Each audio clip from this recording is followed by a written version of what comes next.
Hi and welcome to another edition of the Weekly Wrap. Here I am down the lovely Pier 35 with Chinese Whisper in the background there. This is one of our top starters starting on the 1st of April. But look, let's take you back to what's been happening in the Sundance Marine Melbourne to Osaka Cup over the last week or so. We've had 3 boats already started. We had one obviously from last week and we had 2 more who started on Monday. Of course, the main fleet's going to be starting on Sunday the 25th of March. Our second race start was scheduled for 3 p.m. last Sunday, and crews from the Edge and Bartolome arrived for their weather briefing at 11 a.m. Despite the fact that the winds had been strong for the past 24 hours, race director Simon Dryden was hopeful that they'd drop back as per the forecast and that the start would go ahead. Bartolome, of course, is our Japanese competitor, and around 30 supporters from their home club in Osaka would be waiting on Portsea Pier to see them off. Early afternoon and the start was pushed back by 30 minutes. But the wind just wouldn't give up, and so reluctantly the start was postponed until 10:30 on Monday. Good luck, guys. Again. Next morning, everyone was once again set to go. And although the wind was still quite strong, this time, unlike the day before, the boats were able to get away from the marina. Some of the cheer squad unfortunately had to return to Japan, but about half of them had made the trip to Portsea for the second day. At 10:30 the starter's gun fired. The Edge and Bartolome were on their way to Osaka. Well, conditions have been great so far for these two, but we'll have a look at them later with Simon.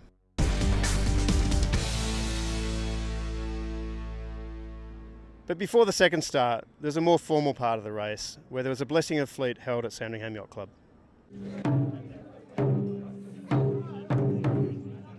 The sound of Japanese taiko drummers filled the air at SYC around 11 a.m. Competitors and their families, along with a number of dignitaries and race officials, gathered on the upper deck for the proceedings. There were several addresses.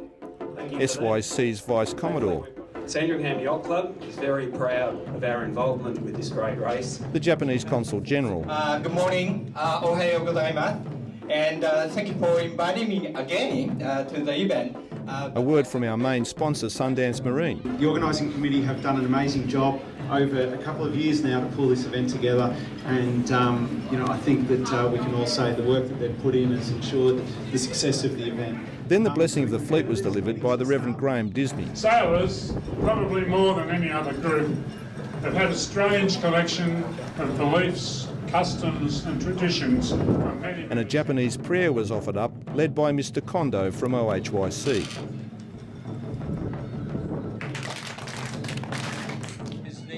The competitors were then assembled for a round of applause and a photo op.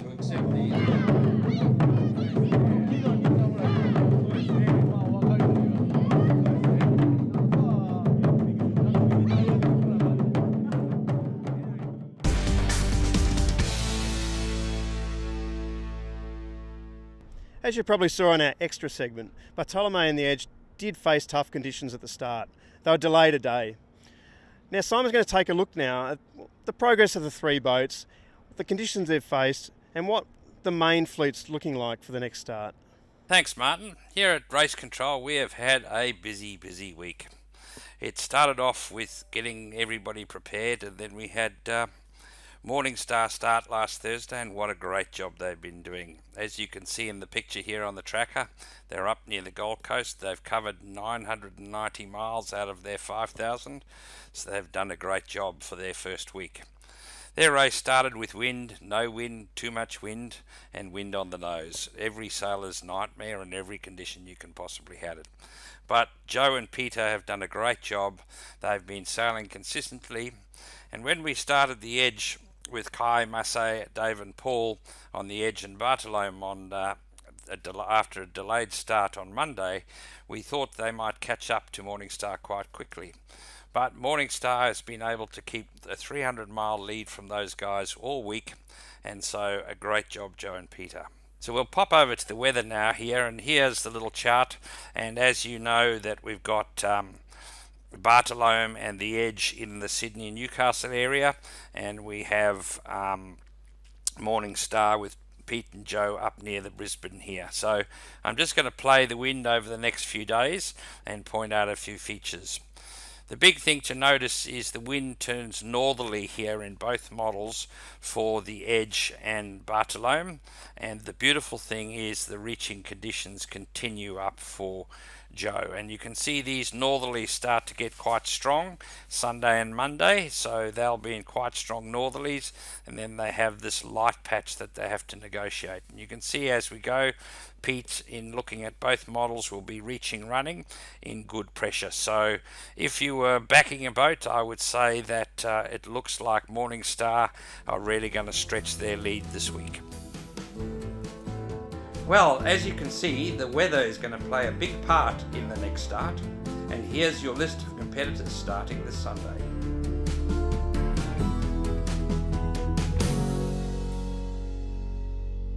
The key part of the weekly wrap is to get stories back off the boat. So today we've spoken to Joe Breen about the conditions they're facing out there. It's actually fantastic out here at the moment, and that's the first time all race I've been able to say that.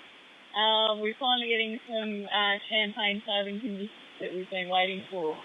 Well, you've had a bit of an ordinary start, haven't you? You had a very light start and then it became heavy on the nose and reaching. What was that like? Yeah, that's right. It was really frustrating for us.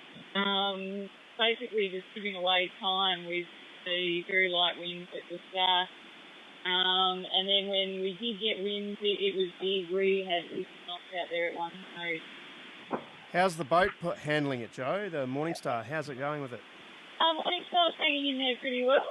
She's certainly a tough little boat and didn't have any problems getting us through the heavy weather.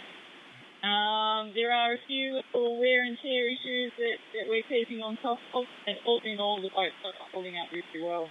And more importantly, how are you guys holding up? Oh, look, I'm glad you called today. Today we're doing pretty well. We were pretty wet and cold and tired for a few days there, but we're starting to dry out today and get back on track.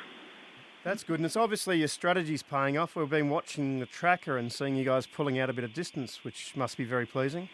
It is. It was a little bit daunting leaving first and knowing the rest of the fleet would be watching what we were doing tactics-wise as far as getting in or out of current. But at this stage, I'm pretty happy with where we are. Well, look, we chat to a lot of the competitors and they're pretty much unanimous saying you guys are sailing very, very well. You got a heap of support. I've been watching the Facebook page. Keep it up and we'll talk again soon. Excellent. Thanks so much for the call. Thanks, Joe. That's it for this week on the Weekly Wrap. There's going to be a big weekend coming up with our main start on the 25th with the at 2 o'clock Portsea Pier.